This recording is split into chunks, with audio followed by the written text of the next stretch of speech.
This channel does not promote any violent, harmful, or illegal activities. All content provided by this channel is meant for an educational purpose only. কলকাতার খবরে নজর রাখতেই হচ্ছে কারণ খাস কলকাতায় অস্ত্র উদ্ধার হয়েছে, আটক হয়েছে 3 জন। বড়বাজার থানা এলাকায় অভিযানে উত্তরপ্রদেশের নম্বর প্লেট লাগানো একটি গাড়ি দেখে সন্দেহ হয় এসটিএফ এর। UEM Jaipur is a perfect target for prospective students aspiring for good jobs, good education with future-ready skills. গাড়িতে তল্লাশি চালিয়ে একটি 9mm পিস্তল ও একটি 7mm পিস্তল এবং 17 রাউন্ড কার্তুজ উদ্ধার করেছে পুলিশ। এসটিএফ সূত্রে খবর, আটক 3 যুবক অস্ত্রের কোনো বৈধ নথি দেখাতে পারেনি। পুলিশের জিজ্ঞাসাবাদে কোনো সদুত্তরও দিতে পারেনি তারা। আটক 3 জনকে জিজ্ঞাসাবাদ করে তাদের কলকাতায় আসার কারণ জানার চেষ্টা করছেন গোয়েন্দারা। আরেকবার আপনাদের জানিয়ে রাখতে চাইব, কলকাতায় অস্ত্র উদ্ধার, আটক করা হয়েছে 3 জনকে।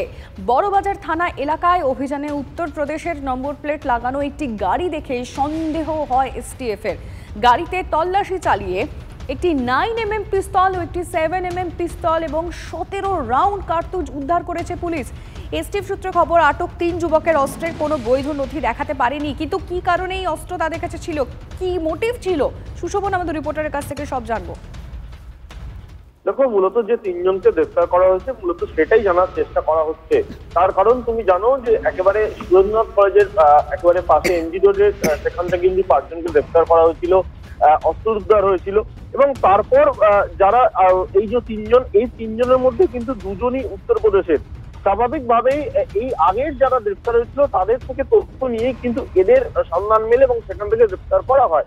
কিন্তু এই অস্ত্র কেন আনা হচ্ছিল এবং এই অস্ত্র এনে মূলত কোথায় ব্যবহার করা হতো, এটা যেমন গোয়েন্দাদের কাছে এই মুহূর্তে সব থেকে বড় প্রশ্ন। আরো একটা প্রশ্ন রয়েছে যে এর মধ্যে ধরপাকড় হয়েছে একাধিকবার, সেখানে অনেকে গ্রেফতার হয়েছে, কিন্তু তারপরে এখনো পর্যন্ত কেন এই যে পুরো টোটাল গ্যাংটাকে শেষ করা যাচ্ছে না বা এই গ্যাংয়ের সমস্ত কতজন, সেটাই এখন গোয়েন্দারা হন্য হয়ে খুঁজছে এবং তার জন্যই সন্ধান চালানো হচ্ছে এসটিএফ এর তরফ। তুমি সঙ্গে থাকো সুশোভন, আমরা দর্শকদেরকে আরো একবার জানিয়ে রাখতে চাইবো, কারণ আমরা আমাদের রাজ্যে একটার পর একটা মানে শুট আউট দেখেছি, যেটা দেখে সত্যি আমরা অবাক হই বারংবার। আর সেখানে দাঁড়িয়ে এরকম কলকাতায় অস্ত্র উদ্ধার হয়েছে, মানে নিঃসন্দেহে এটা বড় খবর। বড়বাজার থানা এলাকায় এই অভিযানে উত্তরপ্রদেশের যে নাম্বার প্লেট লাগানো গাড়ি, সেখানটা দেখেই কিন্তু এসটিএফ এর সন্দেহ হয়, আর তারপরেই তারা গাড়িতে তল্লাশি চালিয়েছেন। এবং আমাদের দর্শকদেরকে আরেকবার জানিয়ে রাখতে চাইবো যে এই গাড়িতে তল্লাশি চালিয়ে কি কি পাওয়া গিয়েছে। 9mm পিস্তল, 7mm পিস্তল এবং 17 রাউন্ড কার্তুজ উদ্ধার করতে পেরেছে পুলিশ। এসটিএফ সূত্রে খবর, আটক 3 যুবক অস্ত্রের কোনো বৈধ নথি দেখাতে পারেনি। কি কারণে তাদের কাছে অস্ত্র ছিল, কি মোটিভ ছিল তাদের, কোনো কিছু তারা বলতে পারেননি এখনো পর্যন্ত। আমাদের নজর থাকবে এই বড় খবরের দিকে।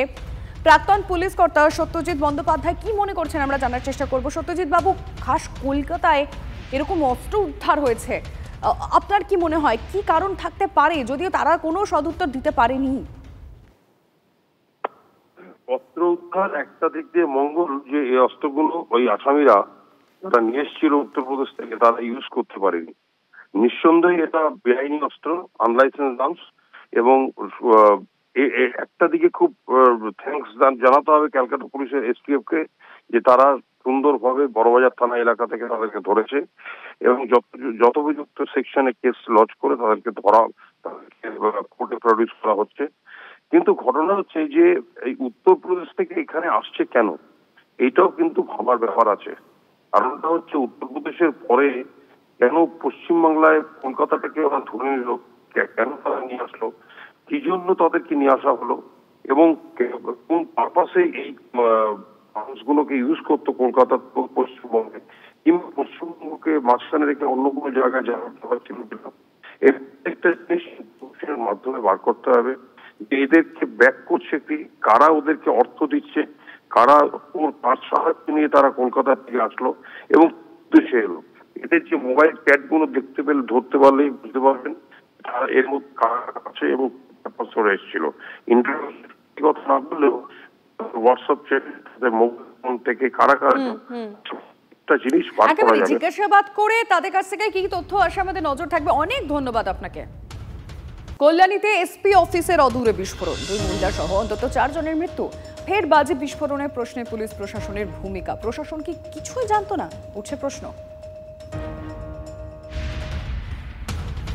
কল্যাণীতে আমাদের নজর রয়েছে, গতকাল থেকে আমরা নন স্টপ কভারেজ করেছি এবং সেখান থেকে কি কি খবর এসছে আমরা আপনাদের জানিয়েছি। আর এই মুহূর্তে দাঁড়িয়ে আরও একবার সেই প্রশ্ন তুলতেই হচ্ছে। কল্যাণীতে এসপি অফিসের অদূরে বিস্ফোরণ, 2 মহিলা সহ এখনো পর্যন্ত 4 জনের মৃত্যুর খবর সামনে এসেছে। কিন্তু যে প্রশ্নগুলো বারবার উঠবে, আবারও একটা জায়গায় বাজে বিস্ফোরণ, পুলিশ প্রশাসন কেউ কিছু জানতো না, প্রশাসন কিছু না জানে 10-12 বছর ধরে একটা কারখানা চলছে, সেই প্রশ্ন তো উঠবেই।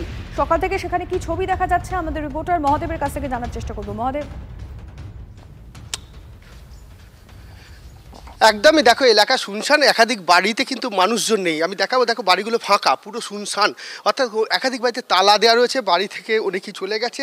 এখানে দেখো আমি দেখাই যে দেখো যেগুলি বলা হয় যে নিরাপত্তার জন্য রাখা হয়, এবং 2017 সালে একটি যে লাইসেন্স, পুরনো লাইসেন্স রয়েছে, সেই লাইসেন্সের কারণে তখনকার সময়কার এই সিলিন্ডারগুলি কিন্তু রাখা হয়েছিল শুধু মানুষকে দেখাবার জন্য।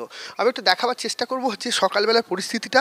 তুমি দেখো গতকালকে কিন্তু পুলিশের পক্ষ থেকে এলাকায় যেমন আলোর ব্যবস্থা করা হয়েছে, কিন্তু সিসিটিভি লাগানোরও ব্যবস্থা করা হয়েছে। অর্থাৎ এখানে নিরাপত্তার বিষয়ে যেভাবে এখন নজরদারি চলছে, এটা যদি বিগত দিনে নজরদারি চলতো বা এখনও যদি নজরদারি সঠিকভাবে চলে, তাহলে কিন্তু এই ধরনের ঘটনাগুলো হয় না। তার কারণ তোমায় বলি যে দেখো, যেটা অভিযোগ উঠছে এলাকায়, একাধিক বাড়িতে এই ধরনের কারবার কিন্তু চলে। কিন্তু সেক্ষেত্রে গতকালকে আমরা দেখেছিলাম যে মানুষজন, এলাকার মানুষজন তারা অভিযোগ করছিলেন যে এই ধরনের বিভিন্ন ধরনের এই রকম অসামাজিক কার্যকলাপ এখানে চলে, এবং সেক্ষেত্রে পুলিশের নজরদারি নেই। আর পুলিশের নজরদারি না থাকার কারণেই মূলত এই ধরনের ঘটনাগুলি ঘটে যায়, যেখান থেকে মানুষের প্রাণহানির মতো ঘটনা ঘটে। এখনও দেখো এখানে কিন্তু সেই অবস্থায় পড়ে রয়েছে। গতকালকে যে দেখা গেছিলো পোড়া অবস্থা, সেই সকল রাসায়নিক থেকে শুরু করে সমস্ত কিছু। এখানে আজকে ফরেন্সিক দলের প্রতিনিধিরা আসবেন এবং এই কারখানার যিনি মালিক তাকে মূলত গ্রেপ্তার করা হয়েছে, এবং গ্রেপ্তার করে আজকে কল্যাণী আদালতে পাঠানো হবে। আমি একবার দেখাবার চেষ্টা করবো তুষারকে যে দেখো যেভাবে জিনিসগুলো পড়ে রয়েছে, কী ধরনের বাজি এখানে মজুদ ছিল বা এখানে বাজি তৈরি করা হতো। একাধিক সুতলি থেকে শুরু করে রাসায়নিক যে সকল সামগ্রী, সেগুলি কিন্তু এখানে মূলত পড়ে রয়েছে। এবং গতকালকে যখন দেখা যায় যে এই যে রাস্তা দিয়ে মানুষ ফায়ার ব্রিগেড ঢুকতে পারে,